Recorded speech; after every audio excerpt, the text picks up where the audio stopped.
Okay, hi everybody. Today was day one of rehearsals from the 2021 Eurovision Song Contest in Rotterdam. Obviously, we waited 2 years for this moment. So here at ESC Bubble, we're really keen to have a discussion because you want to know who might be qualifying, who might not be qualifying, who was great and who wasn't so hot today. So we're going to talk about each song, and a few of us are going to have a quick chat about what we think how each song went, and then at the end we're going to give you our predictions because we've got them ready for you. So we're going to start with the Roop and Discotheque from Lithuania.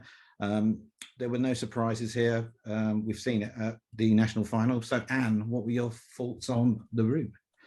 I was just, as soon as the screen popped up, I was like, yes, we're back. It was wonderful. Whilst they haven't really changed a lot from Bandamish now, there are some really slick camera shots in there and the backdrop looks fabulous, and they were just slick. And I just absolutely adore this song so much. For me, surefire qualifier. No problems, no issues, nothing. Well, I can guess what you might predict at the end. And just obviously for everybody, that's Anne, that's Joe, that's Carl, that's David. I'm Nick. Should have done that at the beginning, but let's carry on. And Joe, what's your thoughts? Yeah, very similar to Anne. I think it's difficult to disagree with that. I mean, it's one of the favourites, and it's one of the favourites for a reason. I just think it's just got that kind of sort of charm about it as a song and as a performance, that they're all about kind of sort of making everything kind of sort of catchy, and with the hooks in the song, but also in the performance as well. Visually, I don't think it's quite as good as On Fire from my perspective, but I think actually the song is better. So the dance itself doesn't seem to have taken off quite in the same way that perhaps On Fire did. But they gave us a really good performance today. And today was all about the kind of sort of technical parts and the camera angles, and I think everything worked really well for them. They just need to be careful about kind of sort of the spots and the placing for the choreo to make sure they're kind of sort of equally spaced out, which I'm sure will be absolutely slick when it comes to the next set of rehearsals. But yeah, surefire qualify for me. And yeah, Carl's going to wrap up on this, Carl. Sorry, Carl, go on. No, that's all right. I was going to jump straight in. I agree with pretty much what you both said there. The dance isn't quite as catchy and instant, but it's an overall better song, and I think an overall better package. It's so colourful. It's a great show. There, it gets everyone.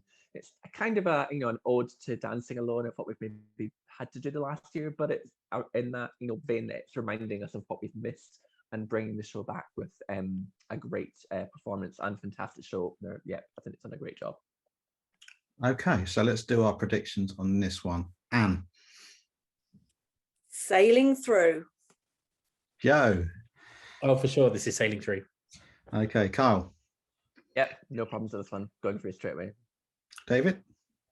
Yeah, I still can't do the dance, but it doesn't matter because it'll be in the final. Yeah, that's why I did that bit. Yeah, they're not going to be dancing alone. They're qualifying. Okay, that's my hit on it. So we went from the contrast of a very energetic opener to the sultry voice of Anna Soklic and Amen.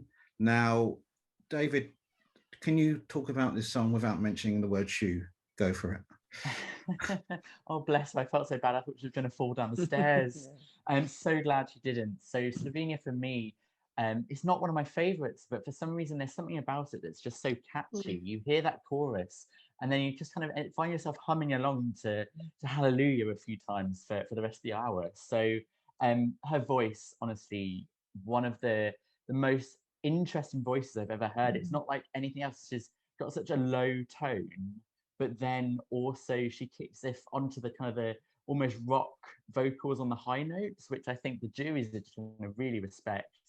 And I think it looks beautiful as well. I think they've really done all they possibly can, given the dodgy running order spot, the fact that there's not potentially much hype around it, and then it's in between high energy songs.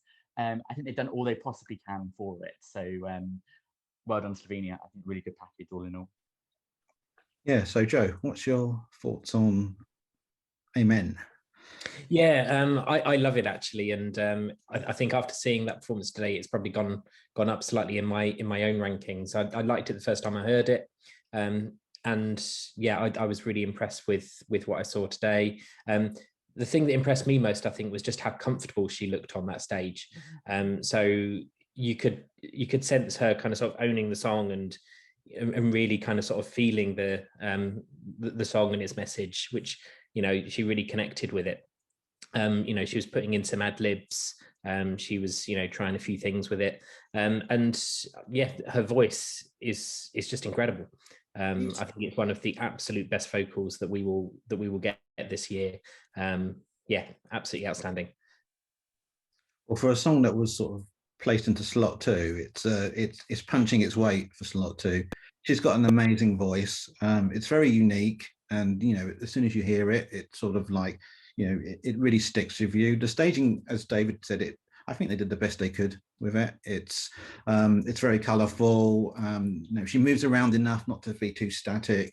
There's a lot going on in the background, considering, and the backing vocals really, I felt, gelled well with it, and it had a very sort of, you know, a really good overall package to it that I think might make it a lot more competitive than maybe we initially thought it might be. So based on that, Anne, what's your prediction?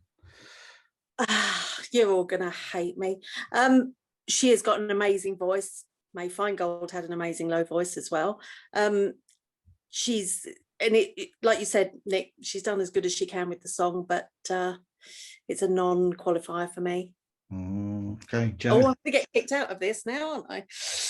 No, I mean, as much as I do love it, Anne, and you know, her voice is incredible. I think when you look at the strength of this year and this semi-final in particular, and that running slot, I think she will struggle to qualify. I'd love her to, but yeah, I'd be on the no side of the fence, unfortunately. Okay, guys. Yeah, sadly, I think she's elevating the song really well, and I think the staging is great, and it can elevate probably to, you know, maybe higher than we thought initially, 11th, 12th, 13th, but I just can't see it with the competitiveness of the semi-final being able to get into that top 10. But I really admire what they're doing with it. So I'm on the other side of the fence here. So I can honestly see the juries going for it quite a lot. I think if looking at some of the jury votes in the past, there's no reason this can't get 100+ votes in the jury alone. It's the only kind of real punchy ballad in the whole semi-final as well. So for me, I'm going to say qualify. I've been on the fence about this, and I don't like being on the fence about anything, but I think I was more non-qualifying and qualifying before today. I think you're right. I think the jury are going to latch onto something that we don't expect, and this has as good as prospect as any. So I'm tentatively putting qualifying, and you can come back and drag my ass if I'm wrong in the future. Right, so another contrast in styles. We then moved on to Russia with Manizha and Russian Woman. Now, this has the most incredible entrance I think we might see this year. And Carl, you're going to give us our views first on Russia. Yeah, really captivating from the first moment. We knew we were going to get a great show from what we saw at the national final. And it's just amazing, almost like a Russian doll type outfit. It's incredible. And then she comes out in that boiler suit and gives it everything. What a charismatic performer, really engaging. I love the interaction with the backing singers being around her. It creates a real powerful, you know, statement. The background as well, with all the Russian women being there, I just think they ticked every box. My only criticism maybe at the moment is there is points at the moment where not everything's maybe matching up, but they're going to be tied together, and I think it's going to be a real moment. And sadly, it might be a nail in the coffin for Slovenia being between those two. Okay, thanks. David?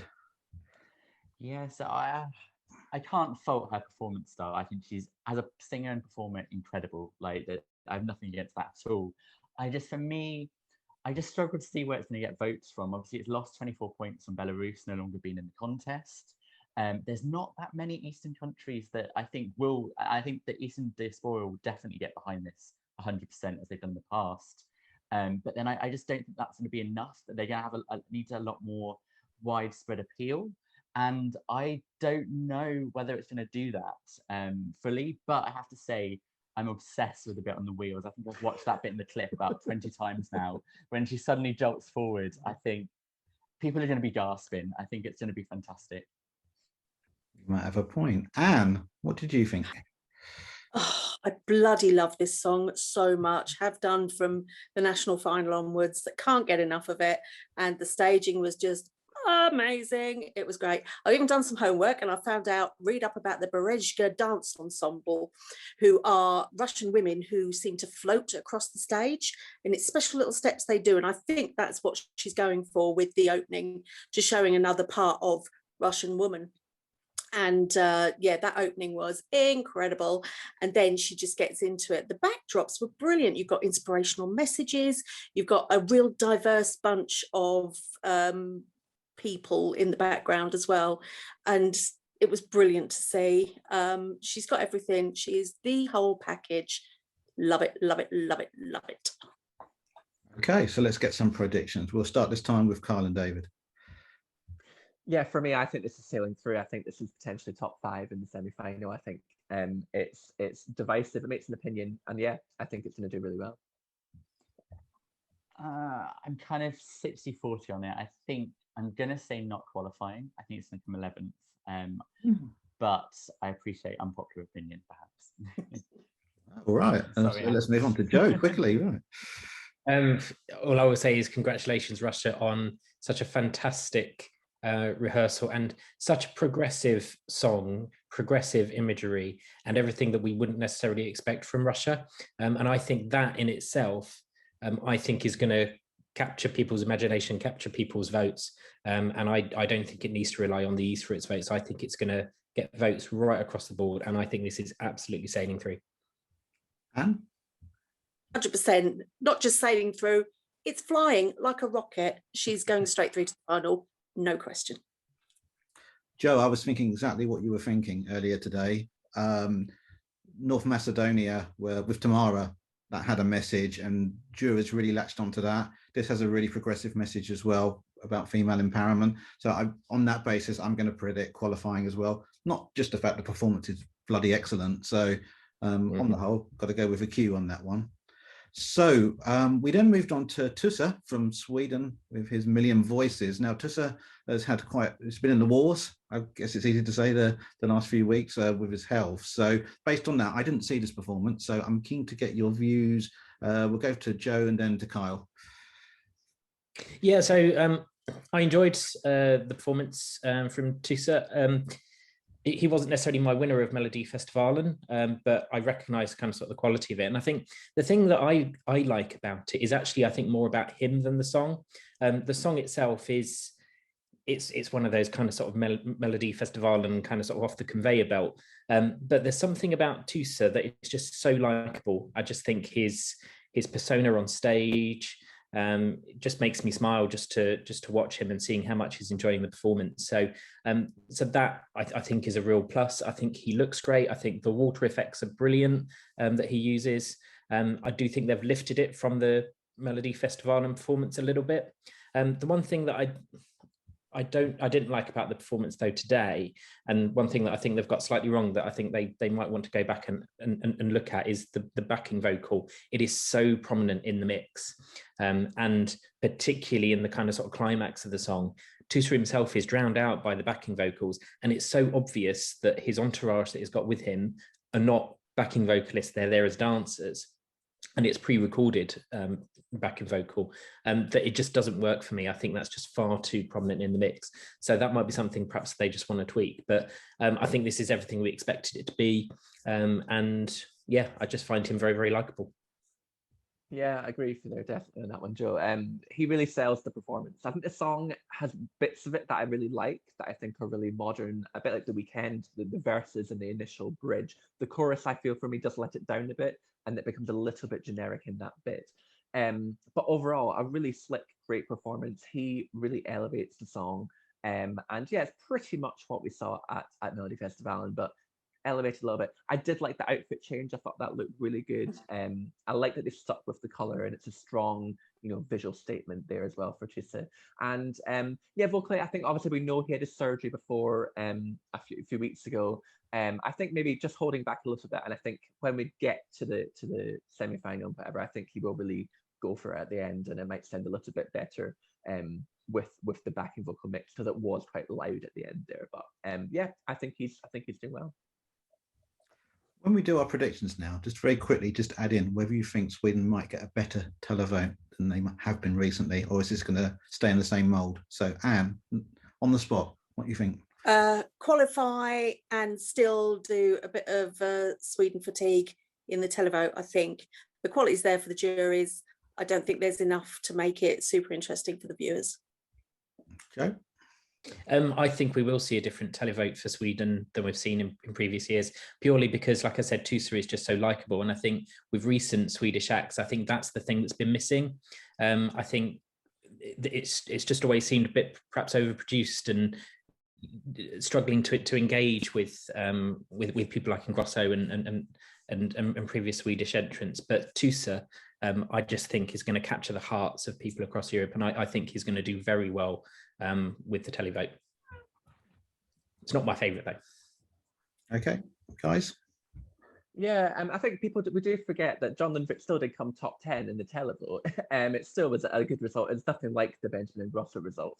I think we're probably looking somewhere between those two for me. I think he might do solidly, low top 10 in the jury and maybe, teens in the televote to give a combined result. But I think it's solid in both and will do well in both, but maybe not well enough to be, pushing for Sweden's 7th winner. I don't think it's top 5 material. Yeah, no, I agree. Easy qualifier, definitely. I can see it doing a bit of a Robin Stjernberg result, kind of coming mid-table to lower table. And I don't think it's going to be particularly high in the televote, but he sells the hell out of it. So who knows, maybe. I saw some of his press conference, and you're right, Anne. He has a lot more enthusiasm than say previous Swedish acts have, and he seems to be enjoying every moment of it, and is really infused and engaged. I think actually my worry is that the song, I mean, he performs really well, but the song just strikes me as being not highly generic, and I think actually some jurors may actually mark it down further this year than some of the previous entries, although some of them you could argue were quite Melody Festival and generic as well. But I think a safe qualifier, but maybe not as high as maybe some people are predicting. So we then had a break for lunch, and we came back to a video from Australia. Now, there wasn't really much for us to look at in whole like we had with the other one. So I'm just going to ask you, Anne, very quickly, what you thought of Montaigne and Technicolor. Well, it was really a blink or you miss it one. It was 49 seconds video. It's up on the Eurovision.tv channel, so you can go and watch it yourselves now. It was backstage at the Live on Tape, so we got glimpses of what she was wearing. She had some awesome outfits. They looked amazing. There was a lot of smoke around. There was a bit of vocals that sounded fine. It's just such a bloody shame, because everybody afterwards had a press conference, and I thought maybe they'd have hit her up on Zoom or something, like we're doing now, but there was nothing for her, and she's missing out on the whole experience. And that, to me, it's worth so much more than the 49 seconds they gave her today. She deserved more. I know it's really hard to predict based on what we saw, but I'm going to ask you to anyway. So David and Carl, you can have first crack on this. So I completely agree with Anne. I'm devastated for her. I think it's so upsetting after 2 years that it kind of culminated in this. And it's difficult to predict. I'm going to say non-qualifier, but I just really hope that it flows well in the show and it doesn't feel disjointed being on a visibly smaller stage. Yeah, I'm going to agree. I think I agree with what Anne and David just said about it's really awful that she doesn't have that moment there. For me at the moment, I'm going to say non-qualifier, but only because we've not seen enough of it to make a judgment against the other ones we have seen, really. So I'm going to say non-qualifier at the moment, based on the strength of the others. Okay, Joe? Yeah, there's although we haven't seen much today, there's nothing that I've seen in the run-up with her previous kind of sort of live performances that we've seen, the song, the new video. There's just no route to qualification that I can see for her, unfortunately. I like her, I like the song, but yeah, I think there's very little opportunity, I think, for her to progress. Okay, and dispatch you, Anne, quickly. Prediction? Yeah, I'm a bit on the fence. The only glimmer of hope I've got is that her story of being maybe the only person who's not in Rotterdam is going to be a tug on the heartstrings of the televoters. If the commentators really play it up, you never know, she could get the televotes, but I doubt she'll get the jury votes. So I'll go non-qualifier, but there's my little caveat that I'll stick in there. Yeah, there's definitely a story to tell about, the fact that she can't be there, and and how difficult it makes it for her. I still think, based on what I saw, though, it is still going to remain a struggle. But hopefully, we'll see in a second rehearsal something a bit more that we can be more positive about, because nobody wants to sort of be down on something that we've barely seen. So, I'm going to say non-qualifier as well at the moment. So we then moved on to the very. I better not describe it. I better move on, because it was Vasil from North Macedonia. Nearly said something else there. And Here I Stand. And Anne, you get to go first on this one. I'd better go first on this one, because I know you are absolutely going to tear him to shreds. And, let's just look at this on the fact side of it. He's had a difficult journey to get to Eurovision, with all the backlashes and everything he's had. Okay, his song is a real steamer. It's a bit too musical theatre, really, I think, for the Eurovision stage. But you can't get over the fact Guy can sing, and he had all of these effects going on. It's like, all right, you might not like the song, but hey, look at this. I've got this big light has just appeared on my chest, and it's now going through my veins, and then the sun's going to explode behind me, and then I've got all these mirrors, look, mirrors. And he was doing absolutely everything he could, other than come on with like a dancing chicken or something. I don't know what else he could do, because he's just working with what he's got. I mean, all right, he wrote it, but let's gloss over that. It's just, I feel for the guy. You could tell he was so proud to be up on there. When it came to his third run through, he didn't go for the high notes at all, and I don't blame him. Don't need to. It's technical rehearsal. He just had to do what he did with his mirrors and his veins and his exploding stars behind him, and his half a cape thing, which was super weird. But yeah, so you can go for him now, but you know what, bless him, he's living his best life. I'm impressed you got the word steamer in. I never thought we'd have that in a video in 100 years. But first of all, look, just to caveat this, Vasil, you're an amazing guy. You've gone through a lot over the last few months, especially what you've had to put up with online. And I think everybody is really, sort of sympathetic and empathetic as well to some of the stuff that you've had to deal with.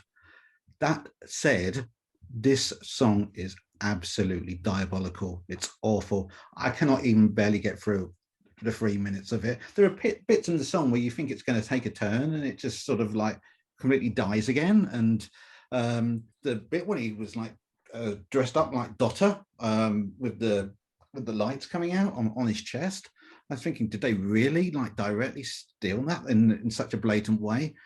Honestly, if this qualifies, I may quit ESC bubble. You'll all be pleased to hear. So it's just horrible. I don't really want to hear it again, to be honest with you. So on that basis, I'll move on to Kyle and David for their prediction. Don't hold back, Nick. Yeah. So really nice guy. I feel so bad for his journey, and so happy that he's come out to Astute magazine last weekend as LGBTQ+. I think fantastic, but there's only so much you can do with the song. Unfortunately, it's a non-qualifier. Yeah, it's a non-qualifier for me too. I don't think the song is that bad. I think it's just very much in like a musical theatre, Aladdin type vein. And in those circles, it's great. It's just not a contest song, I would say. And for me, non-qualifier. Joe. Yeah, he seems like a lovely guy. Thank you. Anne, you want to predict as well? Oh my God. This is not going anywhere near the final of this competition. Well, we might have some egg on our face. I don't think we will, but Anne, maybe you can prove us wrong. I'm not going to say it's qualifying. Do you think I'm crazy? No, he said, what do you think? It's my mother's favourite, and so for that, no, it's not a qualifier, but bless you. You just enjoy yourself, Vasil, and have the best time.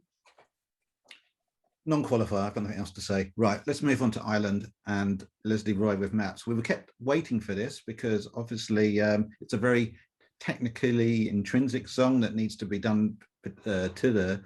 I can see you rolling your eyes, Anne. So, but you haven't got a say on this one, so you just have to dip it in with your prediction. But what can I say apart from pass it over to David and let him do his thoughts on it at this point? Yeah.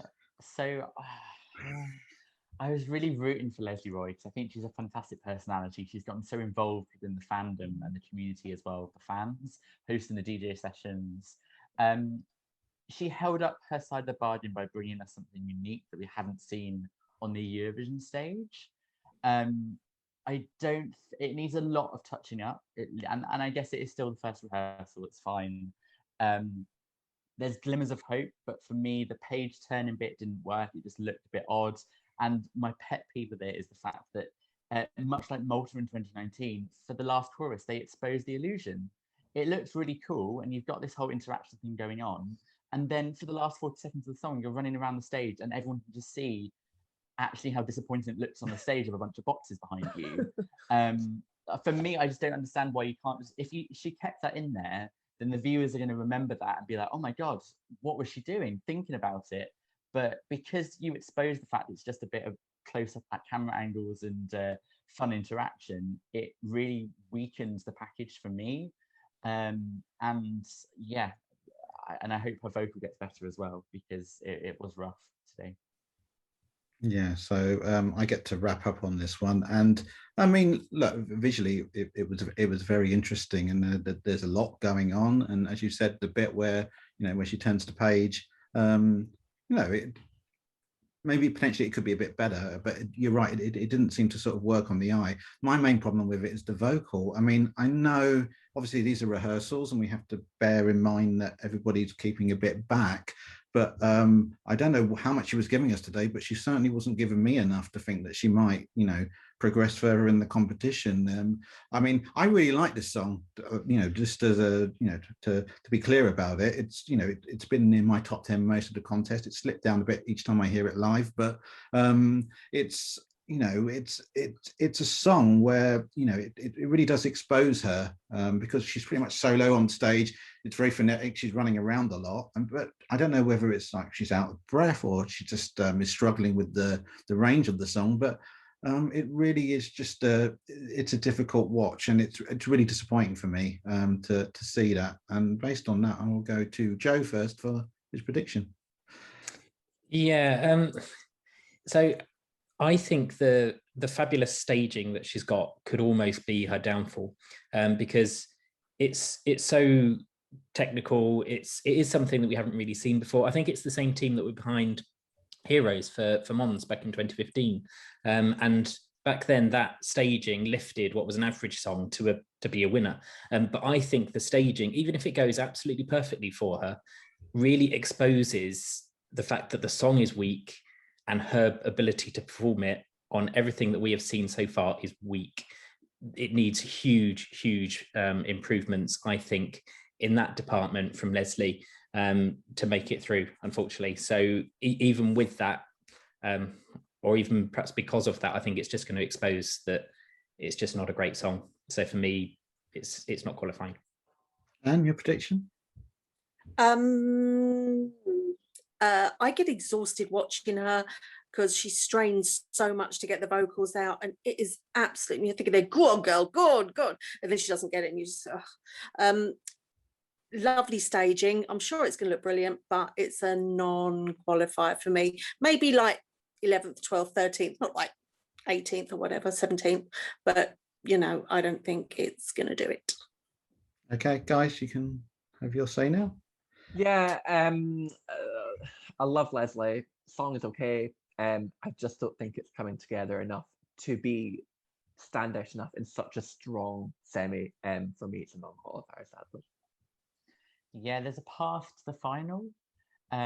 It's a very narrow one, and I'm not sure she'll actually make it through that path. So I'm going to say non-qualifier. Yeah, she's really going to have to engage the TV viewers with her staging, and whether that happens or not, I think remains to be seen. So I'm going with non-qualifier at this moment in time as well. And to be honest with you, I'm not sure I'm going to change that prediction based on the vocal performance anyway.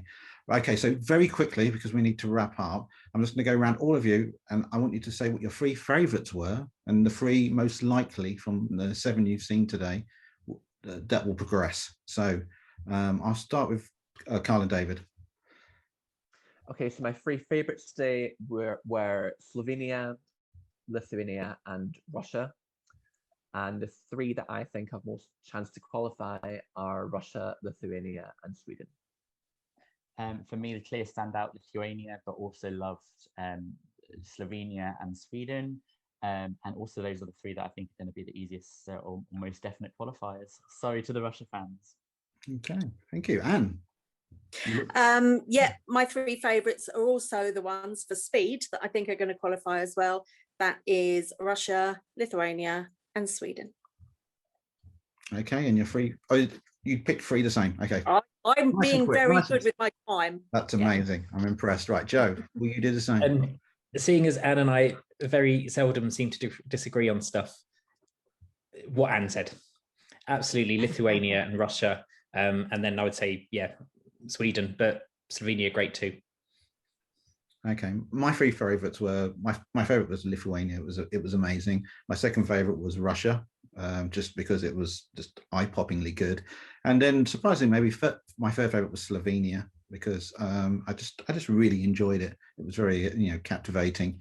But my three most like to move on are Lithuania, Russia, and Sweden out of the group we've seen today. So we're done for today. We'll be back tomorrow, hopefully, with our thoughts on. We've got a bumper day tomorrow. We've got some extra songs, so we've got a lot of the fancied songs as well. So we're going to have a lot to talk about. So we will see you back then, and thank you, and see you later. Don't forget to subscribe to ESC Bubble, and goodbye. Watch our blog tomorrow. Yeah, read the live blog, read the Twitter, do it all. Okay, thank you. Thanks, everyone. Yeah. Bye.